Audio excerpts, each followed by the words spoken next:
Today we're gonna cover the series Gravity Falls from beginning to the end. So kick back and enjoy. The show revolves around twin siblings, Dipper and Mabel Pines, who were sent to spend their summer with their great uncle Stan in Gravity Falls, Oregon. Stan runs the Mystery Shack, a tourist attraction that promises a peek into the world of the paranormal.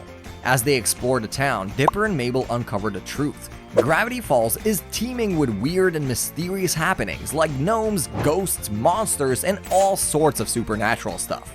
But to completely understand the show, we will have to go back in time and start from the very beginning, which is around 30 million BC. 30 million years BC, a mind-boggling spacecraft crashed into the valley, sculpting the stunning cliffs that surround the town. This incredible event left behind a buried treasure of extraterrestrial wonders, and the aliens who once inhabited the spacecraft are now ancient history. Well, probably. The energy of this cosmic encounter still pulses through the air, fueling the quirky and mysterious occurrences that make Gravity Falls a hotbed of supernatural excitement. And as the years rolled by, in the year 1000 AD, the indigenous population of Gravity Falls sensed an unsettling aura around the valley, and fearing a cursed land, they chose to leave. Yet, they left behind traces of their vibrant culture and history, fragments of pottery, blankets woven with care, and cryptic remnants of their ancient language. But what truly piqued the curiosity of those who followed was their captivating art, featuring a strange and mysterious triangle-shaped creature with a piercing eye at its center.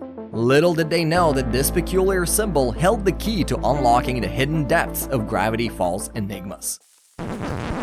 Quentin Tremblay won the 1837 presidential election due to an actual landslide that killed all the other candidates, hence becoming 8.5th president of the United States. During his unforgettable administration, he made headlines with the Depancipation Proclamation, stating that pants were all about restrictions, which didn't align with America's cherished freedom values. But as the saying goes, all good things must come to an end, and Tremblay's term took an unusual turn when he attempted to nibble on the White House itself, leading to his eventual departure. The final act of his presidency saw him munching on a salamander before taking a leap out of the window. Whoa. June 18, 1842. After his wild escapades in the White House, President Quentin Tremblay stumbles upon the mysterious valley of Gravity Falls and decides to put down some roots. In a surprising turn of events, he becomes the founder of the town, leaving behind a legacy that's just as quirky and offbeat as his presidential reign. 1862. Quentin Tremblay, the mysterious founder, just vanished without a trace, and the government is working overtime to keep it all hush-hush. But hold on, here comes Nathaniel Northwest, the local nobody, who's now the mayor and the supposed town founder. Quite the upgrade. With the Northwest cover-up, he's rolling in riches, and he sweet talks the townsfolk into helping him build the extravagant Northwest Manor. But here's the catch. Lots of lives were lost during its construction, and Nathaniel's promises of grand parties for everyone turn into a big ol' lie once the manor is done. That's a major betrayal, and it doesn't sit well with the lumberjack seeking justice. This lumberjack vows revenge on the Northwest family, promising to return from the grave in 150 years to get even if the common folks aren't welcomed into their fancy parties. And so I said with final breath, 150 years I'll return from death. And if the gates still close to town, wealthy blood will stay in the ground. Late 1940s to early 1950s. Stanley Pines was born on June 15th in the late 40s or early 50s to Philbrick and Karen Pines in Glassyard Beach, New Jersey, about 15 minutes after his twin brother Stanford Pines. Then there are late 1950s to early 1960s. Stan and Ford were quite the dynamic duo. Their personalities complemented each other perfectly, making them an unstoppable team. While Ford was the brains of the operation, Stan's strong and brownie nature complemented his brother's brilliance perfectly. Despite their differences, they had each other's backs through thick and thin. Growing up wasn't always easy for Stan though. He faced his fair share of bullies, especially that pesky Crampleter. But you know what they say, what doesn't kill you makes you stronger.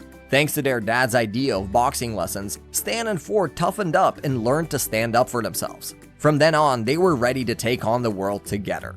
As teenagers, Stan and his twin brother Ford had some awesome times hanging out at the juke joint with Carla McCorkle and dreaming of sailing the world on a ship they found and named Stan O'War.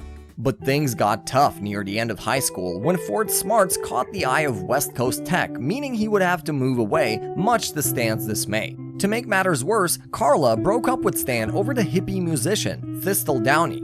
Stan let his emotions get the best of him and drove Downey's van off in revenge, making things even messier. Stan was super frustrated and ended up accidentally damaging Ford's motion machine, causing it to malfunction. Ford found Stan's toffee peanuts bag near the machine and accused him of sabotage. This led to a big rift between the twins, and their father disowned Stan for supposedly costing them millions. Feeling alone, and Stanley set out on his own path, determined to achieve fame and fortune even bigger than that of his twin. 1972 to 1983, Stan Pines, now a drifter, tries his hand at solo treasure hunting. It goes about as well as could be expected. After a not-so-successful attempt at treasure hunting, Stan came up with the brilliant idea of starting his own company, Stan Co. Enterprises. He tried selling all sorts of cheap household stuff like pitchforks that fell apart and sham towels that didn't do much. Unfortunately, his products caused so much trouble that he got banned from New Jersey and Pennsylvania. But did that stop him? Nope. He took his business abroad, and let's just say things didn't go smoothly in Colombia. Stan ended up in jail with a couple of unfriendly cellmates, George and Rico, and tried to make friends, but they weren't having it. Meanwhile, Ford didn't exactly jump for joy when he enrolled in Backups University. Not exactly a top-notch college, but hey, he made the best of it. He put his nose to his grindstone and even got into a doctoral program way ahead of time. That's when he met Fiddleford McGucket, a computer whiz who wanted to make personalized computers. They hit it off, and with Ford's smarts and hard work, he aced his thesis and scored a massive grant of $100,000. And just like that, his time at Backups came to an end. With that sweet grant in hand, Ford knew exactly what he wanted to do. See, he had this pesky sixth finger that caused him all kinds of grief as a kid, so he decided to delve into the world of oddities. Gravity Falls, Oregon seemed like the perfect place with its reputation for supernatural stuff. So he built a research lab in the forest, pouring all that cash into it, and boy was he blown away by town's weirdness. Ford started jotting down all his findings in journals, and soon he had more than one. As his discoveries piled up, he even set up a secure bunker laboratory for really dangerous experiments, like the shapeshifter. Ford's brain was buzzing with ideas, and he came up with some mind-boggling inventions. There was the electron carpet that could swap minds, and oh boy, a mind-controlling tie that he designed for Ronald Reagan's presidential campaign. By 1981, Stanford had become the ultimate expert on all things weird in Gravity Falls, and he was on a roll writing his third journal. But then he hit a snag. There were some mysteries he just couldn't crack. That's when he stumbled upon a mysterious cave with cryptic hieroglyphics, hinting at an entity of boundless knowledge. Now, most of people would be cautious, but not Ford. He went ahead and recited the incantation, and bam, out pops a strange triangular being named Bill Cipher right into the mindscape. Bill introduced himself as a muse, someone who picked a brilliant mind every century to inspire. And guess what? Ford was the chosen one. But as they say, nothing comes for free. Bill wanted something in return, the ability to roam free in and out of the Ford's mind.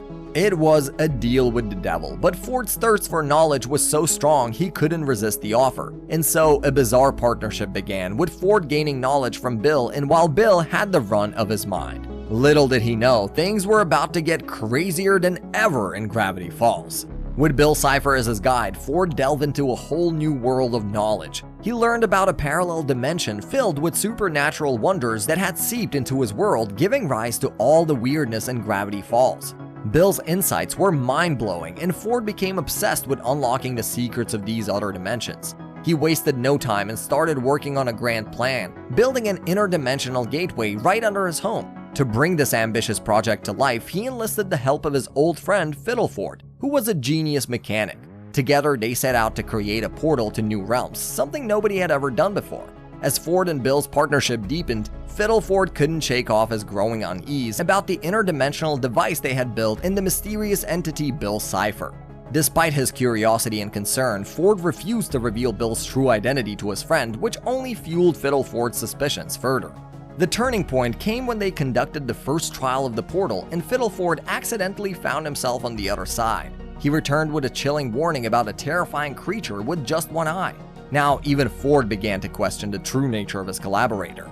However, he was determined to see the project through, even if it meant facing the unknown alone. Fiddle Ford, on the other hand, was deeply disturbed by the glimpse of the nightmare realm and horrified at Ford's willingness to continue despite the dangers. Unable to bear the burden of the truth any longer, he quit the project on the spot, leaving Ford to confront the mysteries of Gravity Falls all by himself. After his terrifying experience with the portal in the Nightmare Realm, Fiddle Ford McGucket becomes haunted by the memories of what he saw. In an attempt to erase the memories, he invents a memory-erasing gun, but unfortunately, the repeated use of the device takes a toll on his mind, causing slight signs of damage. Desperate to find a way to cope with the traumatic memories, Fiddle Ford comes up with the idea for the Blind Eye Society, 22 days after his first use of the memory-erasing gun. The Society's purpose is to help others who have experienced strange and otherworldly phenomena to forget the unsettling truths that they have witnessed. As Ford comes to realize the true intentions of his once admired mentor, Bill Cipher, he becomes deeply disturbed by the prospect of merging the Nightmare Realm with their dimension. Bill reveals the horrors that lie beyond the rift, shocking Ford and making him question his choices. In an attempt to protect his life's work and prevent Bill from causing havoc in the mindscape, Ford deactivates the interdimensional gateway and creates Project Mentum.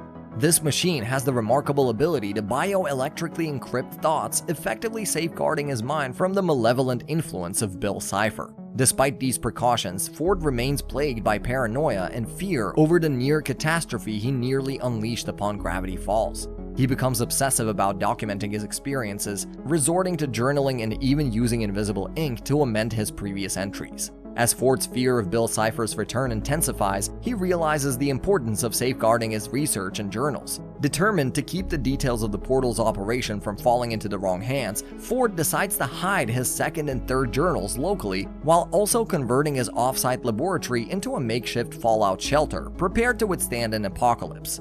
Fearing the potential consequences of his work, Ford reaches out to his estranged twin brother Stanley in a desperate and urgent call for help. Despite their troubled past, Ford knows that he can't face the looming threat of Bill Cipher alone and is willing to put aside their differences for the greater good. Stan travels to his brother's secluded home in the woods of Gravity Falls, Oregon, only to find Ford in a state of paranoia and borderline insanity. Ford reveals his underground laboratory in the dangerous universe portal, explaining that its powers are too perilous and that he needs Stan to take one of his journals containing vital information on the portal's operation and keep it safe from falling into the wrong hands. Furious that Ford has called him there just to send him away again, Stan and his brother engaged in a heated argument, leading to a physical confrontation.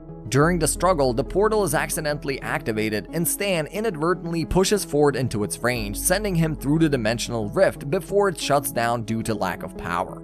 Overwhelmed with guilt and insomnia, Stan spends the following weeks holed up in the lab, desperately trying to activate the portal again to bring his brother back, but he soon realizes that without the other two journals, it's a hopeless endeavor. After realizing the locals' fascination with Ford's mysterious home, Stan seizes the opportunity to capitalize on the curiosity by turning the house into a tourist attraction. He opens it up for tours, creating elaborate Fox paranormal props to entertain visitors when Ford's genuine inventions fail to draw interest. With his clever jokes and witty remarks, Stan brings life and excitement to the tours, and the house quickly gains popularity, evolving from the murder hut to the famous Mystery Shack, a hub for paranormal exhibits. To protect the property legally and continue paying Ford's mortgage, Stan fakes his own death in a car crash and assumes his brother's identity. He cleverly boards up Ford's old bedroom and conceals the entrance to the lab behind a vending machine in the gift shop, ensuring that the secret remains safe. During the day, he runs the Mystery Shack as a tourist trap, making a profit from the curious visitors. But by the night, he dedicates himself to a hidden mission, locating Ford's missing journals and working tirelessly to reactivate the portal in hopes of one day bringing his brother back home. Now, August 31, 1999. Mabel and Dipper Pines, our main characters, come into this world in Piedmont, California. Their parents are Mr. and Mrs. Pines, and they're lucky enough to be the grandkids of Shermie Pines. Now here's the cool part. Shermie is the younger brother of Stan and Ford, the Pines twins' great uncles. So this was the entire backstory of the show. It's one big mysterious family and their adventures are just getting started. So let's move on to season 1. 12-year-old twins Dipper and Mabel head off to spend their summer in the quirky town of Gravity Falls, Oregon with their great uncle Stan, lovingly known as Grunkle Stan. To keep themselves busy, they end up working at Stan's tourist attraction called the Mystery Shack, a quirky and mysterious spot that's perfect for curious minds like theirs.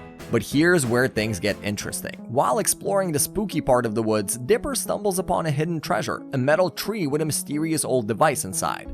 Being the curious kid he is, Dipper starts tinkering with it, and bam, a trapdoor appears right under their feet, catching everyone, including the local goat, Gompers, off guard. Inside the trapdoor, Dipper discovers a mysterious journal number 3 filled with secrets, facts, and notes about the creatures and oddities lurking around Gravity Falls. And this is where the show actually starts. Dipper, Mabel, and Suze get curious about little Gideon, the supposed psychic, after watching his show on TV. Despite Grunkle Stan warning them to stay away from troublemaker Gideon, they find a sneaky way to attend his show anyway. Afterward, Dipper is convinced Gideon is just a big fake, but Mabel sees something else in him. She finds his dance moves adorable and even compliments his hair. Little did they know that Gideon was eavesdropping on their conversation. The next day, he shows up at the Mystery Shack and takes Mabel to his family's factory, trying to get close to her. He asks her out on a date, and although Mabel hopes it's just a friendly outing, she reluctantly agrees. After the date at a fancy restaurant, Gideon reveals his true feelings for Mabel, and that's when things take a twist. Mabel isn't interested in romance, and she ditches him right then and there. Gideon, not happy with rejection, vows to get back at her, and guess what? He's got his hands on the second journal, which only adds to the mystery and intrigue in Gravity Falls. When Gravity Falls Holiday Pioneer Day comes around, Grunkle Stan, Dipper, and Mabel drive through town looking at many various outdated activities and ceremonies. During the Pioneer Day commencing ceremony, Pacifica Northwest makes an announcement about her great-great-grandfather, Nathaniel Northwest, the supposed mayor of Gravity Falls. This sparks Dipper's memory of an article in journal number 3 that suggests Nathaniel might have been a fraud. Intrigued, Dipper decides to dig deeper and ends up at the cemetery with Mabel. There, they discover a secret passageway behind a statue, which leads them to the Northwest cover-up document. And guess what? They find Tremblay trapped in peanut brittle.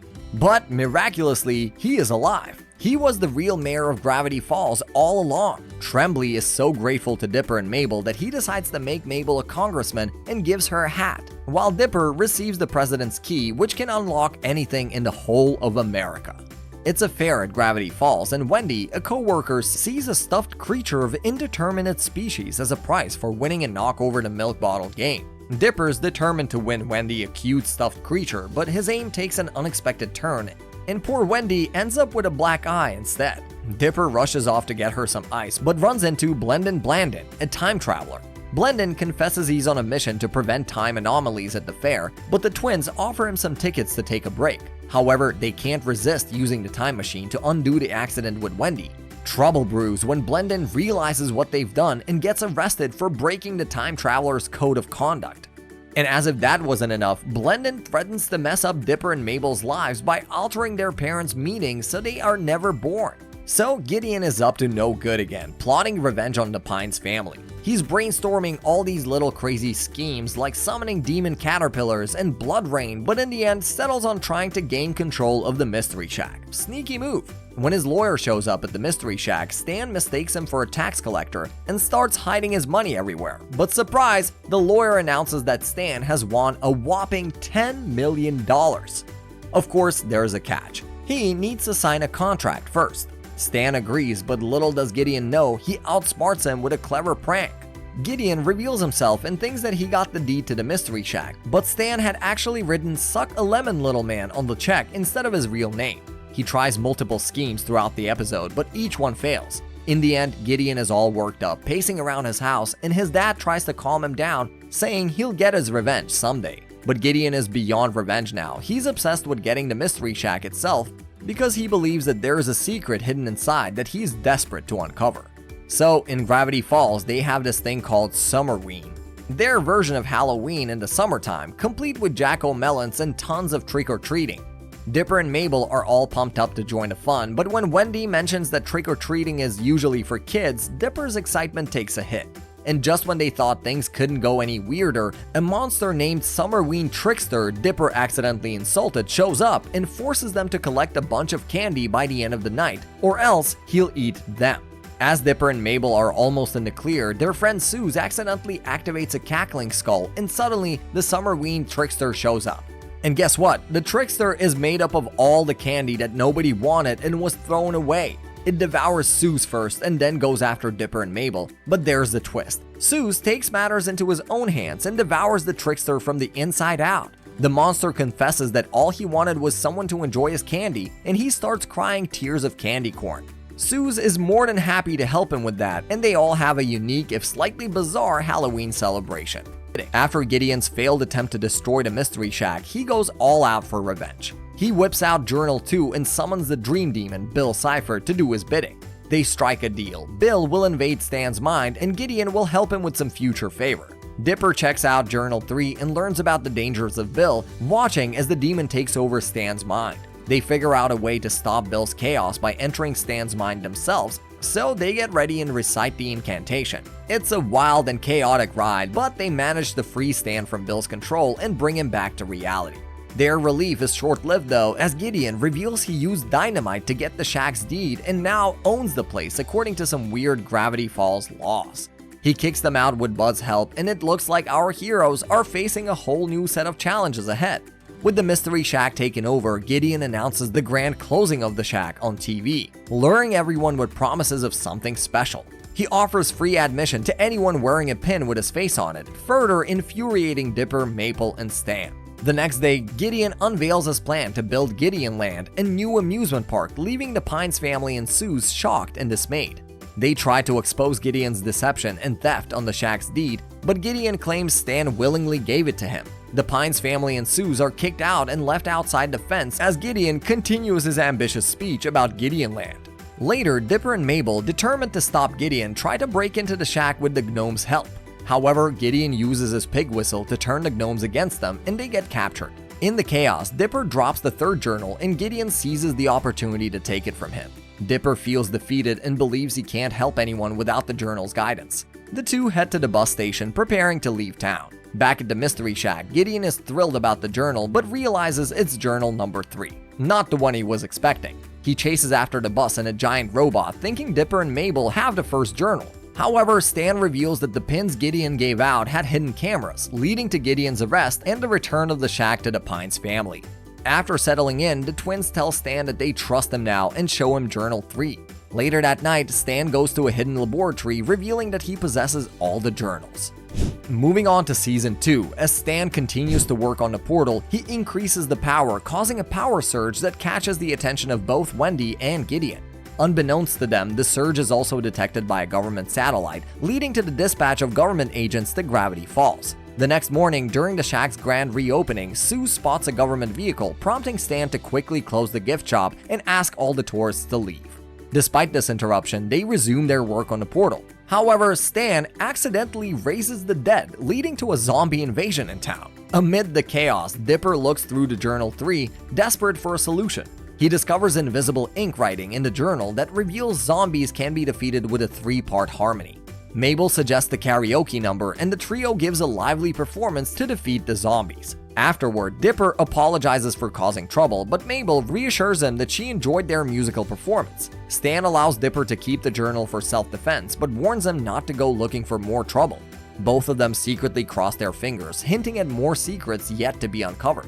Meanwhile, Agents Powers and Trigger, battered from their previous encounter, discuss their awe at Gravity Falls mysteries and agree to call in reinforcements to track down the source of the anomalies at any cost. After a few days, Dipper excitedly shares with the others that he's discovered a new lead on the author's whereabouts. The gang follows him and uncovers the entrance to a secret bunker stocked with rations that could last decades. As they explore further, Wendy finds a concealed passageway hidden behind a map of Gravity Falls. Inside, they encounter a shapeshifter that has escaped from the bunker. Chaos ensues as the shapeshifter takes on various forms, including one of Wendy's. However, the gang manages to fight it off and escape, sealing the bunker shut behind them. As they catch their breath, they reflect on the wild adventure that they just had. In the process, they also stumble upon a mysterious briefcase that turns out to be a laptop labeled Property of F. The gang remains determined to find the elusive writer of the journals. Connecting several clues that they've gathered over the summer, Dipper and Mabel come to the surprising conclusion that Old Man McGucket is the most likely candidate. They head straight to McGucket's junkyard to confront him with their evidence. Upon meeting McGucket, he says he has amnesia, unable to recall anything before the year 1982. However, their suspicions are piqued when Dipper flips through the journal and comes across the page on the Society of the Blind Eye, which triggers something in McGucket's memories. Digging deeper, they uncover the Blind Eye's hideout and discover their sinister plan to erase the memory of the entire town.